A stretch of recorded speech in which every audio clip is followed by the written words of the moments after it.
20th Century Boys, Steel Ball Run, Nana, Yotsuba, Natsume, Beck. What do these manga all have in common? Gekikou Kamen is the best seinen manga that you aren't reading right now. Authored by Takayuki Yamaguchi, GK follows Otoya Jisoji, a man in his late 20s who works odd jobs centered around his immense love for tokusatsu and cosplay. While attending university, he joins Tokubiken, a club of like-minded individuals who create fully functional tokusatsu suits and enact Sentai-like scenarios. While the members are all extremely dedicated to tokusatsu, Otoya puts every single ounce of himself into the craft. We see how far these members are willing to go and how hard it can be to escape otaku culture even as you grow into your 30s. The characters of Gekikou Kamen straddle the fine line between otakuism and obsessive-compulsive disorder.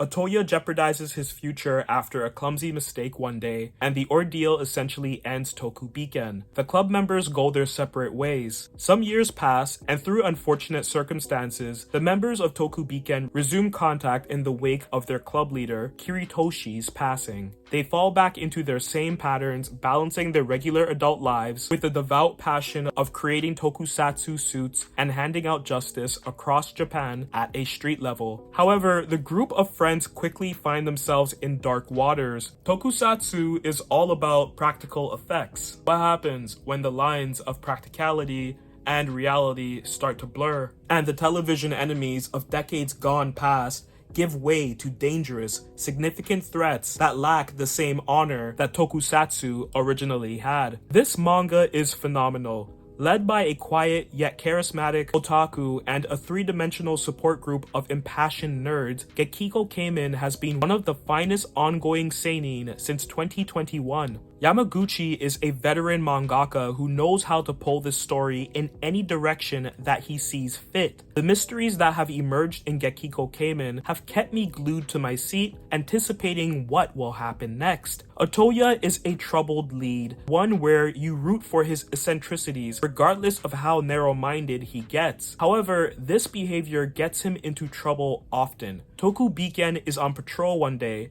when Otoya saves a kid from being bullied by a bunch of thugs. Unfortunately, Otoya severely hurts one of the assailants and is arrested after defending the boy from the attack. In typical Japanese fashion, the bullied boy lies about what actually happened, and Otoya goes to court on a grievous bodily harm charge. After a laughable court case, he's given a suspended sentence and fine, and moves on with his life.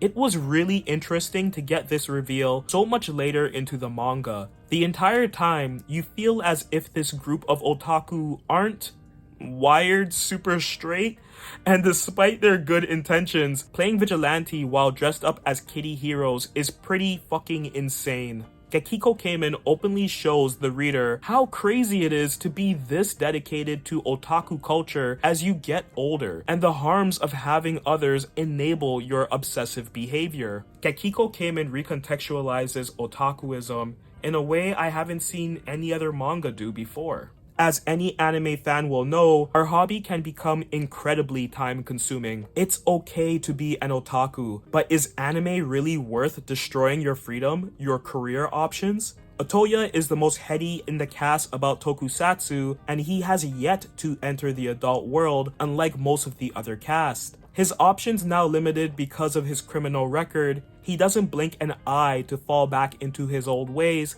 seeking out enemies to do battle against.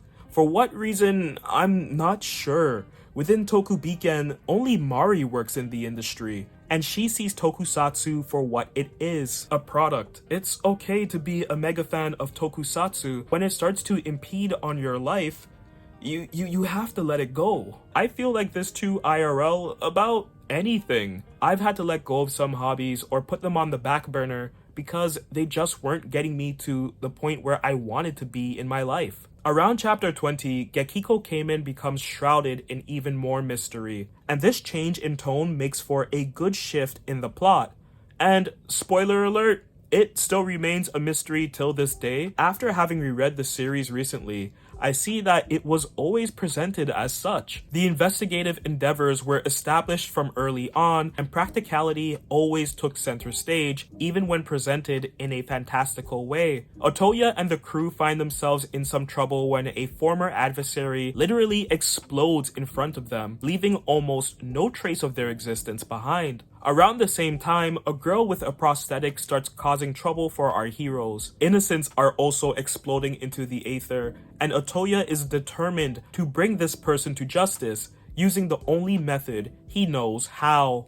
Yamaguchi introducing battle elements into the manga was a breath of fresh air. As much as I like heady writing, Gekikou gets too cerebral at times. The fights themselves, while low in kinetics, thrives on the tactical nature of traditional tokusatsu. It isn't just enough to punch or stab a villain until you beat them. Science, aerobics training, the elements, fail-safes, theoretical approaches to physics are what determines the outcome of conflict in this manga, and that's a welcome surprise. Yamaguchi's art supports sudden bursts of action. This is definitely not a manga for a battle shonen fanatic, but any fan of kaiju, cerebral battles will absolutely love the approach that GK brings to the table. Gekikou Kamen is a very dense manga, but the story it tells is one that many could relate to. The trappings of otaku culture run very deep. Is there a point where one can slip too far into the abyss? Is it even possible to pull yourself out? Gekikou Kamen